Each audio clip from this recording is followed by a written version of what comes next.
here for a minute and get about 15 minutes of sunlight, vitamin D. This is what I like about being single. I can just do whatever I want. When you're married, wife will say, "Where you been?" I just parked in the parking lot. Just sit there. You're lying. Who'd you go see? What are you talking to? So I told you what I did. I'm just chilling. I know you're seeing something. No, I'm not. What are you talking about? Quit being stupid. Anyway, I went over here to the vitamin shop and I want to show y'all something. This is the most important thing you'll ever hear probably when it comes to health stuff, I think, besides vitamins. Looks like my phone's messed up. MCT oil, C8, C10, and C12. This is, if you have never tried this, a little bit, a teaspoon a day, and then maybe a tablespoon a day once you get used to it. Because when you first take it, your stomach's going to act crazy. It's going to go crazy. It's going to hurt, really. But once you get past one day, it feels normal after that. So, MCT oil. I bought some from a different store and it worked pretty good. So now I'm trying the Vitamin Shop brand. But I don't necessarily trust anybody when it comes to vitamins and all, but I just test it. But I wasn't even trying to lose weight because I really didn't think I needed to. But taking one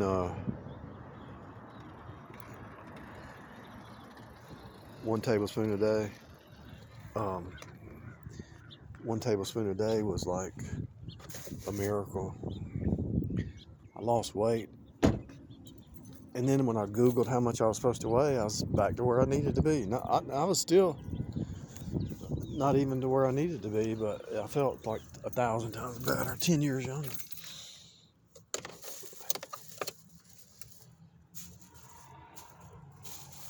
I also go over there to get these protein shakes.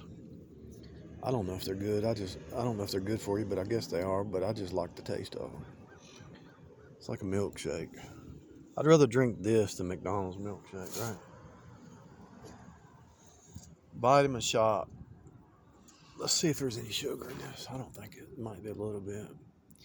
Total sugar, 0 grams. Total carbs, 9. 9 grams of carbs, which turn to sugar.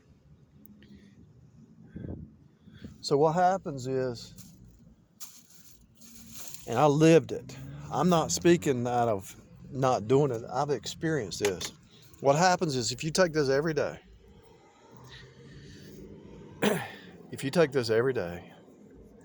C8, C10, and C12, you start burning fat around your organs. I can't prove that, but I believe that. I believe around your heart, your kidneys, your liver, the fat that's around your organs. I'm pretty sure this burns that off because it's pushing you towards the ketones. Instead of burning sugar, you start to burn ketones, and this kind of pushes you towards it faster. I promise you, if you decide to try this, and I'm not saying you have to use this brand, but if you try this, and you don't even have, and it has no taste, but you don't even have to. I could drink it right here, just drink it. It has no taste. But what you can do is mix it in your coffee, mix it in a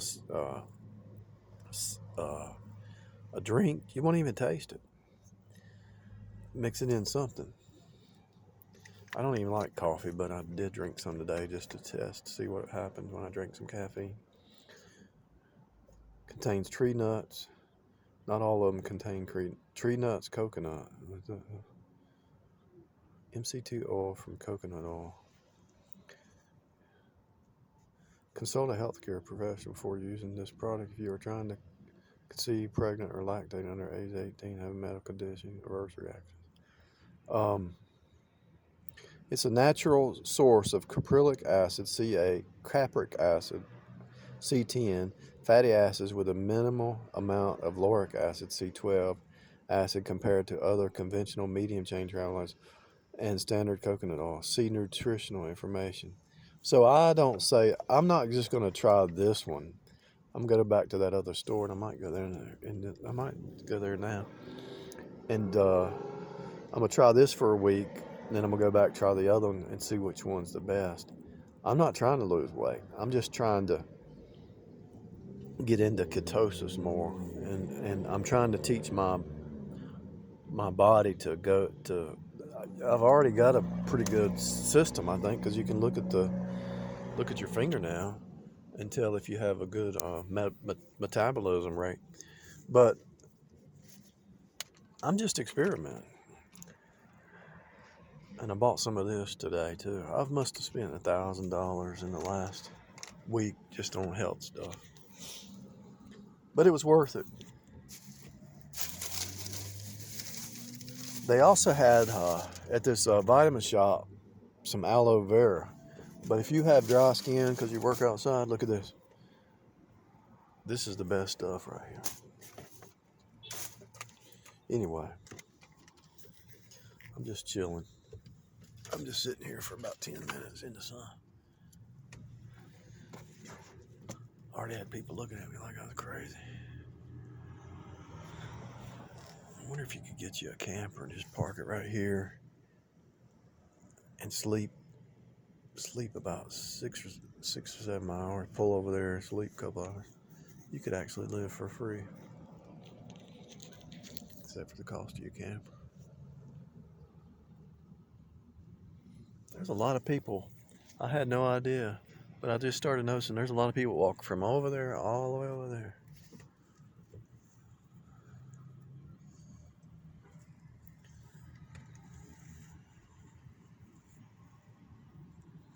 And if you want to, you can get one of these. I just heard a rat. I don't know if he hit them or not. But you can get one of these. I don't know if they hit them or not. Probably did. This is an ozone machine for your vehicle. You plug it in, and it creates ozone, which then turns to oxygen.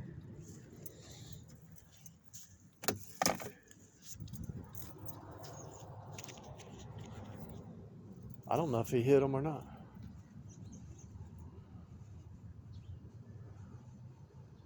They're getting out of the car. They must have hit them.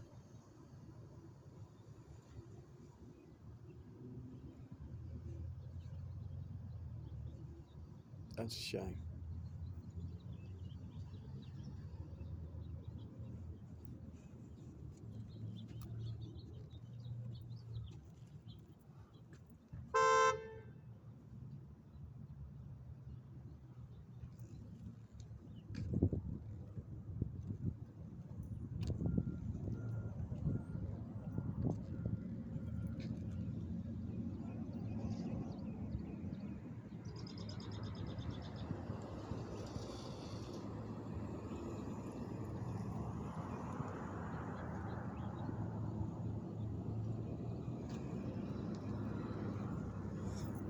That's a shame.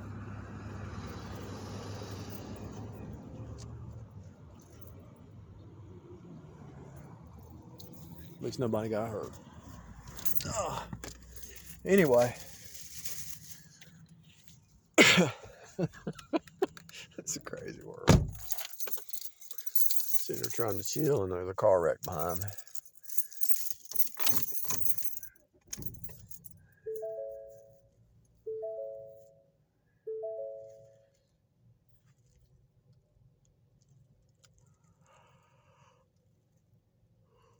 Start thinking outside the box. Because the box is a cult. Most of your boxes are cults. Really, all of your boxes are cults. Any box thinking is a cult. I don't care what it is. Well, we're faith alone, but you got to join our system. You might be saved, but you still create a cult because you got some kind of name. Put some kind of name to it. This is such and such denomination. When you start naming a box, sad.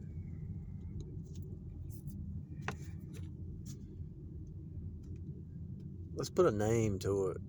Create a box that people can stay in.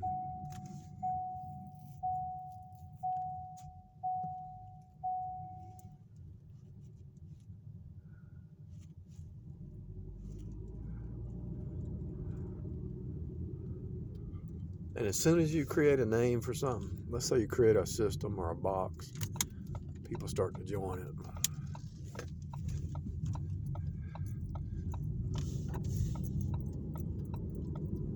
Like anything really, like the keto diet. People actually worship the keto plan. And if you, let's say you teach about keto and then you pull off of it and say, well, I'm going to add a little bit of carbs, then you become the enemy.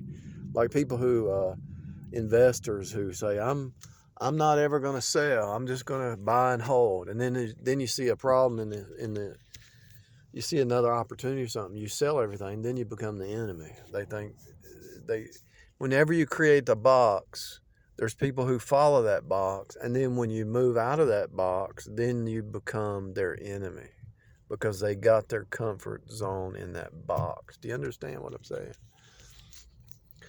It doesn't, like you have this denomination and you're a part of, and then you move over to this denomination, and then you move to this one. You become the enemy of this denomination. But you might still believe the same. You just change places because it's a different name to it. Whether it's a political party, whether it's a nation, whether it's a nation state, it's all a bunch of little boxes. I'm keto. I'm carnivore. I'm vegetarian. They all hate each other. Why? Why would you hate them? If somebody chooses to eat the way they want to eat, why would you hate them? They're eating the way they want to eat. Why hate them? Why hate them? Why create a box to cause people to hate each other? Because a box is the 666 cube. And that cube is a cult because it's the flesh mind. And when you name a cube or you name a box or you name whatever, a system, then there's going to be people that follow that system. And if you don't follow that system, you're the enemy of that system. It's sad.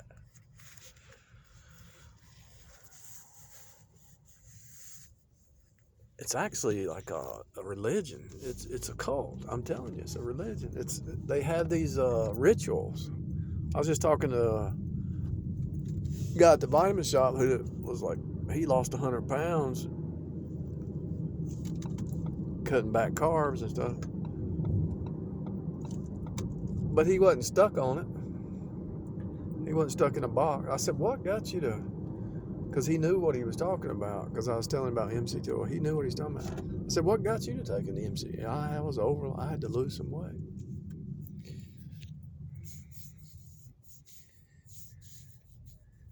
But he knew more than me. I'm just starting. I've only been doing this 2 months.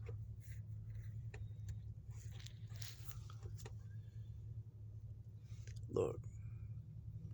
These two women here, one of them's limping and they're homeless. Look. Now why would she choose that life?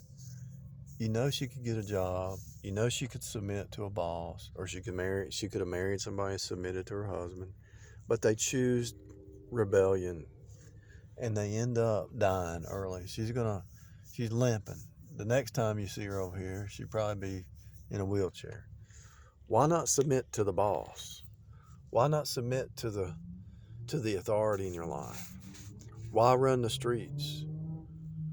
Why not submit, find your place, and do your duty? Why destroy yourself? Today, I saw somebody arguing. So she moved in with her boyfriend, or her new boyfriend, or whatever. He evidently called her cheating, or thought he did. Whether he did or she wasn't, didn't matter. So he kicked her out. She was crying, and she must be close to 60 years old and still acting like she's 20 or 18. And it's like, come on, wake up. Wake up.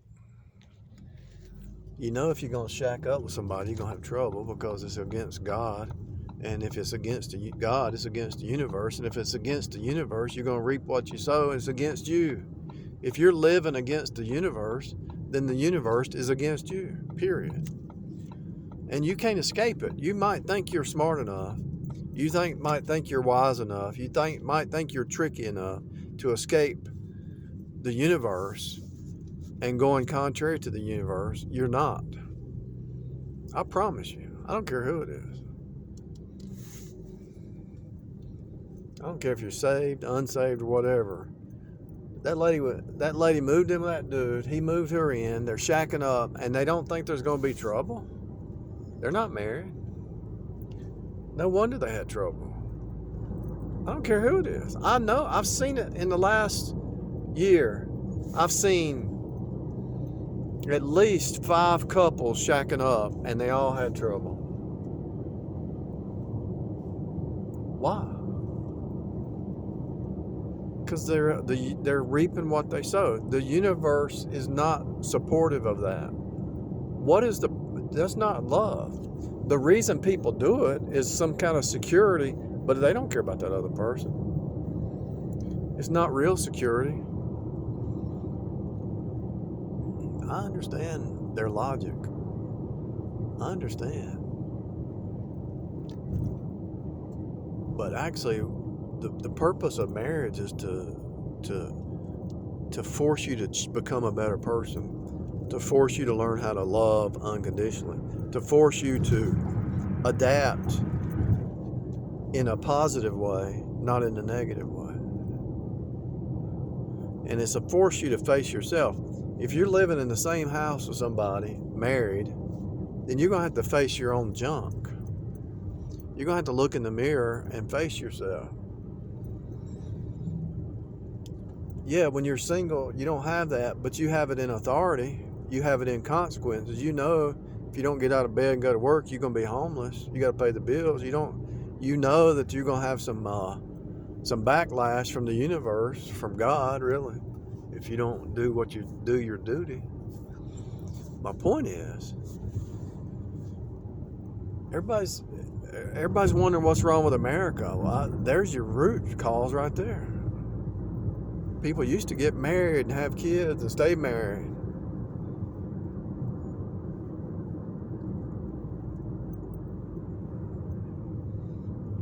Any nation, I don't care if it's the United States, Russia, China, whatever. What's the basis of a nation? The family.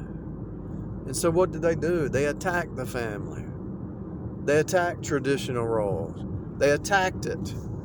And you wonder why you're having trouble in your nation. You wonder why the thing's crazy.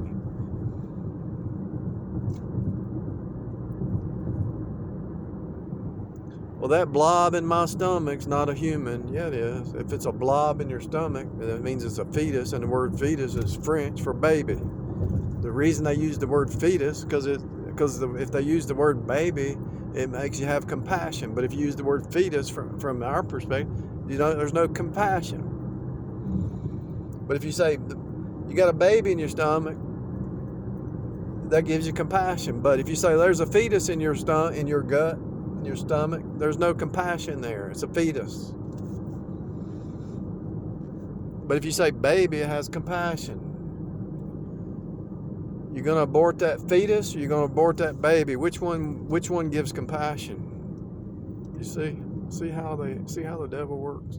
The devil's a master deceiver. This is why I'm saying you got to educate yourself on the wiles of the devil. He ain't doing this stuff for no reason. He's trying to destroy America because he wants to destroy Israel, and he wants to destroy the elect. He wants to destroy the elect, period. So the devil is attacking the United States because he's actually attacking Israel. And I'm not saying that Israel over there is the real Israel, but it just represents. Yeah, there's probably run by the fake Jews, but my point is the devil's always attacking the elect. And he's using it with lies, and he's using it with half-truth. Oh, you got a fetus in there. No, you got a baby in there.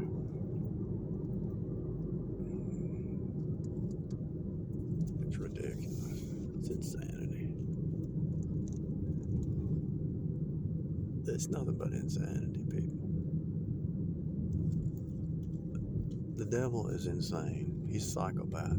And he wants to make he wants to make you into a copy of himself. Now, would you rather be a copy of God and his son?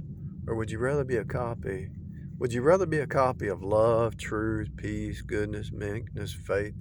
Or would you rather be a copy of a narcissistic, psychopathic devil? What do you want to be a copy of? A copy of Jesus or a copy of the devil? There's no in between.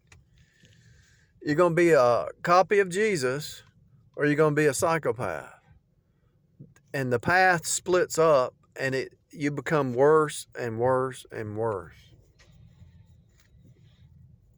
I heard some lady on church pew, she said, I ain't going to have no man tell me what to do. She's choosing the path of psychopath. I'm not going to have authority tell me what to do. They're choosing the path of a psychopath. Every decision puts you on a path. My husband's not going to tell me what to do. You're choosing to be a psychopath. Period. I don't care who you are. I don't care if you're Mother Teresa. The Bible's clear. If you're married, submit to your husband. If you're an employee, submit to the boss. If you're a citizen, submit to the government. Yeah, our government's been infiltrated, but how do you overcome it? God gives you the leadership you deserve. If you get your heart right, you're going to get a different leader. But as the people get the leadership they deserve. If they're in the flesh, they're going to get a dictator. If they're in the spirit, they're going to get a good leader, a servant leader, servant leadership, a servant as a leader. But if you're in the flesh mind, you're going to get a dictator. If you're in the spirit, you're going to get a leader that's going to serve. When the children rebel against their parents, what happens? If they don't get a spanking, they end up in jail. They end up dead. Just the way it is.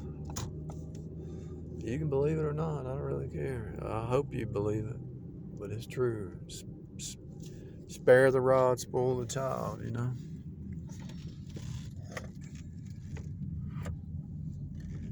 You will submit to the Father of lights or you're going to die. And the sad part is, if you're saved, you're going to be at the Bema seat. If you're unsaved, you're going to be at the Great White Throne Judgment. But we're all of us are going to have to answer for things done in the body. That tells you this is a temporary simulation. If we're going to answer for things done in the body, this is a temporary situation. And if it's temporary, it means it's not real. It's all about your heart.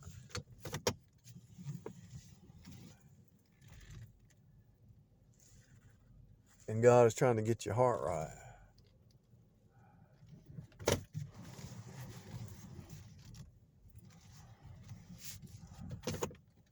But if you don't care about getting your heart right,